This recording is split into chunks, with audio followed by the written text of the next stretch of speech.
At sunrise, the Colosseum was already alive. Its massive arches caught the first pale streaks of light, while yesterday's blood still clung to the stone like a shadow. Beneath the stands, vendors barked for attention. Baskets brimming with olives and watered wine, ready for a crowd that hadn't even taken their seats. Beyond the iron gates, handlers shoved half-starved predators into place. Lions with ribs jutting through their fur, elephants stamping in rage, panthers raking their claws against the bars. From the tunnels came the sharp clang of swords, not practice swings, but tests for the day's killing steel. And over it all, a low hum swelled into a roar.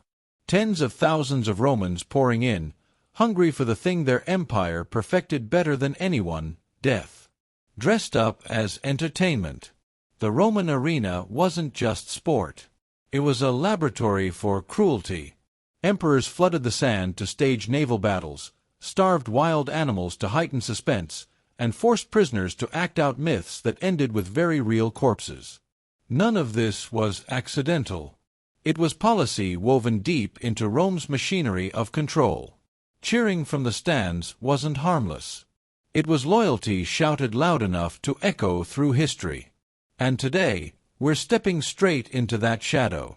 These are the most brutal, most inhumane arena acts that went too far, even for Rome. From blood-soaked funeral rites to executions dressed as theater, we'll uncover how an empire built its glory on turning suffering into applause. Before we dive in, hit subscribe so you don't miss our next descent into history's darkest corners. Now, take your seat. The gates are creaking open.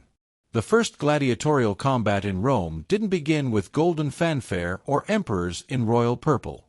It began at a funeral. In 264 BC, the sons of Decimus, Junius, Brutus, Scaeva chose not to honor their father with statues or prayers, but with blood. They armed 3 pairs of slaves and sent them to fight to the death in the Forum Barium, a cattle market thick with the stench of dung and smoke.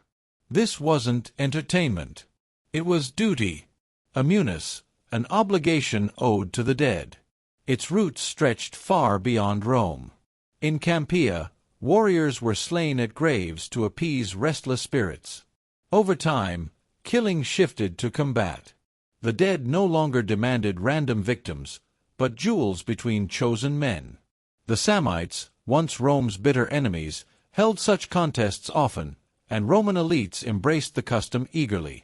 Burying a man with treasures showed wealth. Burying him with a blood-drenched spectacle proved power. But funerals were only the beginning. By the 3rd century BC, Rome's leaders saw how these fights could do more than honor ancestors. They could steady politics. Religious festivals, once solemn offerings to Jupiter, began featuring gladiators. The Senate framed it as piety, but the crowd knew the truth.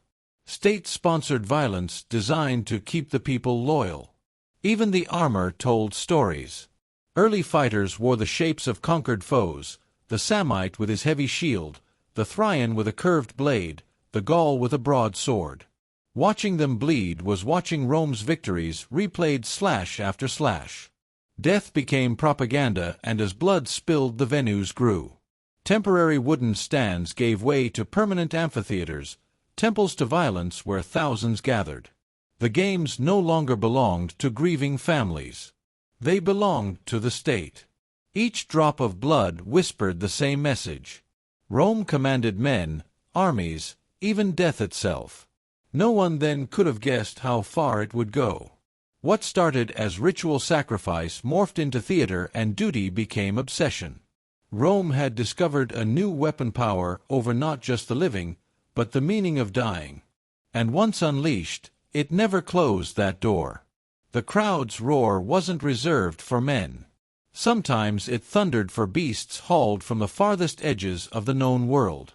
Lions from North Africa, leopards from the Caucasus, crocodiles from the Nile, even giraffes dragged across deserts.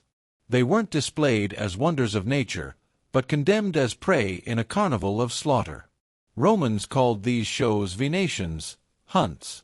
They weren't about survival, but about domination, proof the empire could trap the wild and destroy it for pleasure. Julius Caesar set the tone in 46 BC parading a giraffe, the first ever seen in Europe. They called it a camelopard, half camel, half leopard, because Rome had no name for such a creature. It didn't matter. The animal wasn't admired. It was thrown into the sand to be torn apart. The message was unmistakable. If Rome could seize the strangest beasts alive, it could conquer anything. The slaughter only grew. When the Colosseum opened in AD 80, Emperor Titus reportedly oversaw the deaths of more than 9,000 animals in one festival. Archaeologists have found bones etched with marks of deliberate starvation, evidence that lions and bears were weakened beforehand to ensure a quick bloody kill.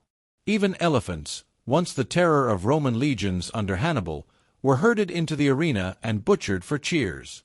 Behind the scenes, logistics were part of the theater. Exotic creatures had to be trapped, hauled across deserts, kept alive just long enough to meet their doom. Caravans dragged chains through scorching sands, delivering victims to a city that demanded fresh blood with every sunrise. Caravans dragged cages across deserts. Fleets floated them down the Nile.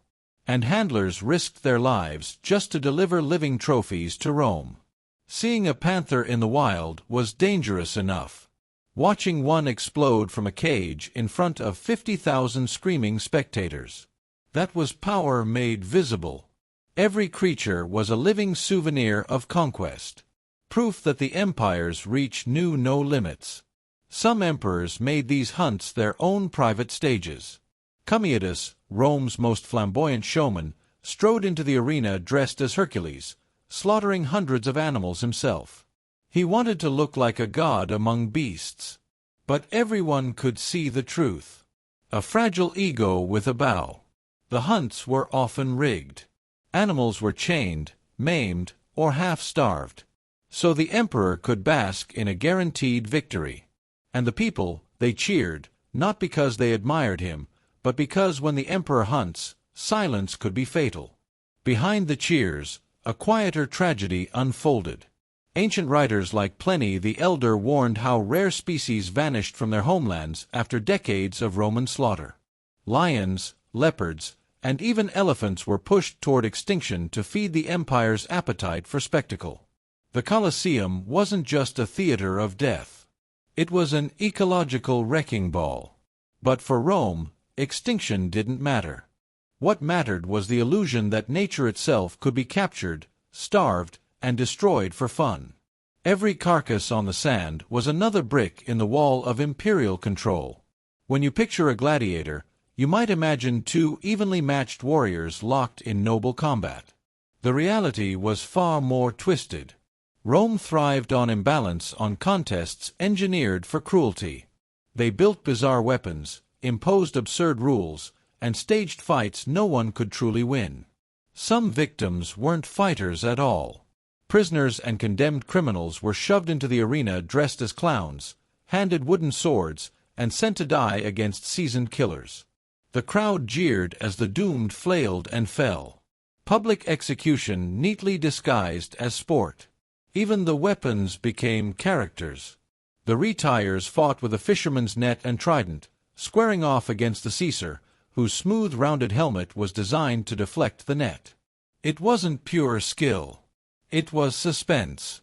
A living riddle of whether the net would ensnare or the sword would break through. Romans devoured that tension even when the match was as scripted as a stage play. The numbers grew more obscene. Sometimes one gladiator was thrown against several foes. Other days entire units clashed like miniature armies, turning the arena floor into a swamp of blood, splintered shields, and mangled corpses. And when novelty wore thin, they reached further. Female gladiators. Gladiatrices stepped onto the sand in the 1st century AD. Writers like Juvenal mocked them, yet records prove they fought for real against dwarfs, against beasts, even against each other. Their presence blurred gender lines, but reinforced a darker truth. No one, man or woman, was beyond Rome's hunger for spectacle. Even the helmets were weapons of torment. Some narrowed vision or muffled sound, forcing fighters to stumble half-blind while the audience roared with laughter. Others were so heavy that raising one's head became a contest all its own. Armor wasn't always protection, sometimes it was punishment. And then came the propaganda plays. Gladiators dressed as barbarians, forced to mimic Rome's defeated enemies. Their inevitable loss reminded everyone that the empire always prevailed. Every mismatch, every exotic twist, every gender-bending stunt was carefully designed to keep crowds shocked, obedient, and begging for more. The Colosseum never settled for repetition. It invented new cruelties, always hunting for the next thrill. By midday, once the morning jewels had soaked the sand and the crowd started to fidget, the arena shifted gears. Combat gave way to theater with death at center stage. Romans called it damnio ad bestas, condemnation to the beasts. For the condemned, it wasn't a trial. It was a script they had no power to refuse. Criminals, deserters, rebellious slaves, prisoners of war. They all became unwilling actors in an execution disguised as myth. Each victim's punishment matched their crime. Thieves torn apart by wolves. Arsonists burned alive. Traitors thrown to lions. Every scene was a morality play written in real blood. And the scale could stagger belief. During Emperor Trajan's celebrations after his Dian victory, thousands of captives were slaughtered over 103 relentless days. It wasn't random carnage. It was organized, paced like acts in a grim drama. Every death crafted to keep the audience on edge until the next horror arrived. Animals were the stars of this nightmare. Lions were starved to a frenzy before release. Bears chained in pits were goaded into sudden fury. Even prized leopards were unleashed on trembling victims. The uncertainty, would the beast strike fast or toy with its prey, kept the stands howling for more. Sometimes the cruelty came dressed as legend. Prisoners were forced to play doomed heroes. Orpheus torn apart by wild beasts. Prometheus chained as vultures circled overhead. These weren't stories anymore. They were blood-soaked performances, and the sand was their stage. Death in Rome wasn't always just death. Sometimes it was theater, bloody mocking theater. For the condemned, it wasn't enough to perish. They had to perform their demise, acting out Rome's myths with their own bodies. Executions became grotesque plays where flesh replaced masks, and the script always ended in agony. The cruelty stretched far beyond wild beasts.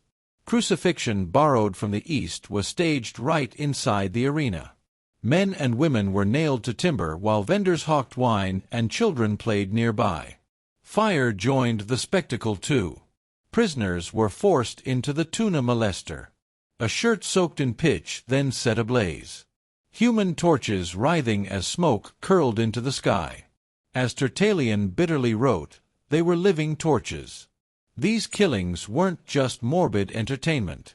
They were propaganda warnings carved into living flesh.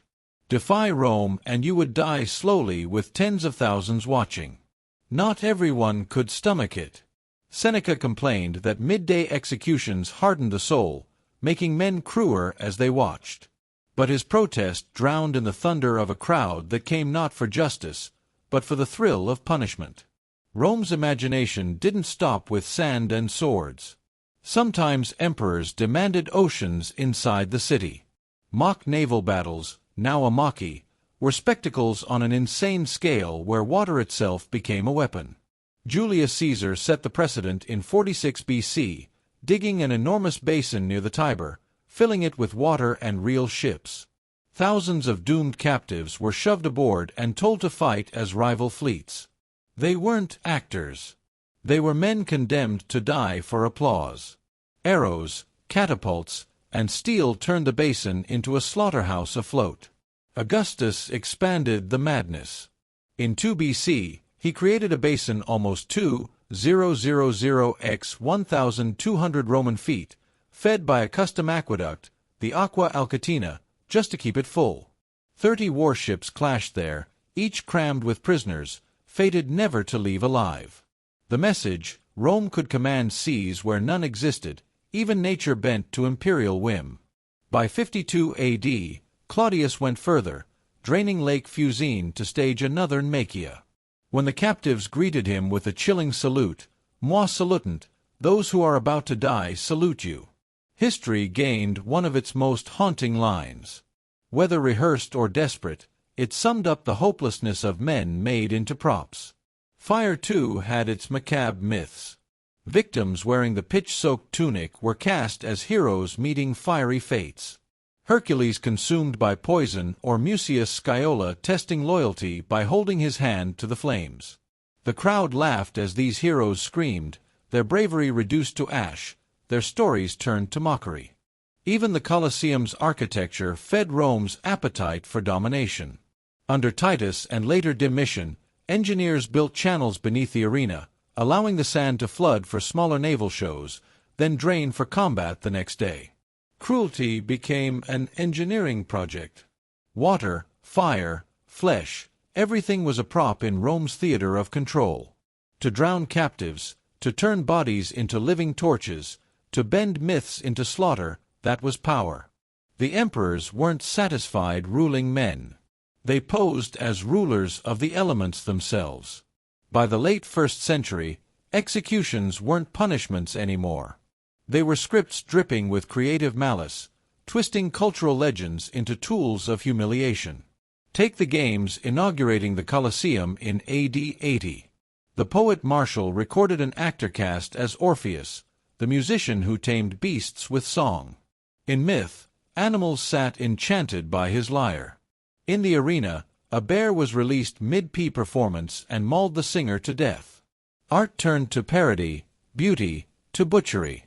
Another victim was forced to play Daedalus, the inventor who escaped CIT on wax and wings. Suspended on a crude contraption meant to mimic flight. He soared briefly before plunging to the beasts below. Martial quipped, "The man must have wished for real feathers, a poet's chest hiding a man's terror." Perhaps the most grotesque of all, the myth of Pacifier, cursed to desire a bull. One show staged her infamous union with a mechanical beast, followed by a killing that blurred execution, humiliation, and pornography. A warning about hubris became public degradation. The message was clear. Rome owned its myths just as it owned its people. Heroes, villains, kings, queens. None were safe from being rewritten as props in a pageant of death. For spectators, these scenes were sideshows between serious contests. For the condemned, they were agonizing ends dressed in costumes.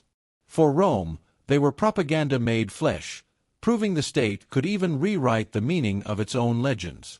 In the Colosseum, stories weren't told with ink or marble. They were branded into skin, burned into bone, and applauded until silence swallowed the sand. The line between rule and raw obsession blurred until an emperor's whim decided who lived, who died, and how. Caligula, infamous for his savage moods, once ran out of animals mid-show and casually ordered spectators dragged from the stands to fill the gap. They came to watch bloodshed, only to become part of it. Nero, addicted to his own image, treated the arena as a personal stage. Prisoners were dressed as tragic heroes from plays, then executed in ways that mirrored their scripted fates. Nero called it art. Rome whispered, madness. And then came Commodus, the ultimate showman emperor. Cloaked as Hercules, he stormed into the Colosseum with club and bow, slaughtering hundreds of animals crippled beforehand to guarantee applause. He even billed the treasury for his performances, bleeding the state dry while forcing cheers from a terrified crowd. Not satisfied, he faced gladiators, too, but only with every advantage rigged in his favor. Losing was impossible. Clapping was compulsory.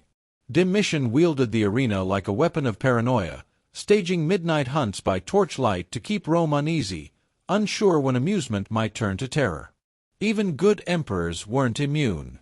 Trajan, remembered as just and capable, marked victory with 103 days of games. Thousands of deaths folded into a celebration of power. Spectacle fed egos, but it carried a price. Caligula and Commodus both died violently, remembered not for statecraft, but for theater written in blood. The arena that lifted them up also exposed their madness. Not every Roman cheered. Philosophers, poets, early Christians left a quieter record, one that saw wrought beneath the marble.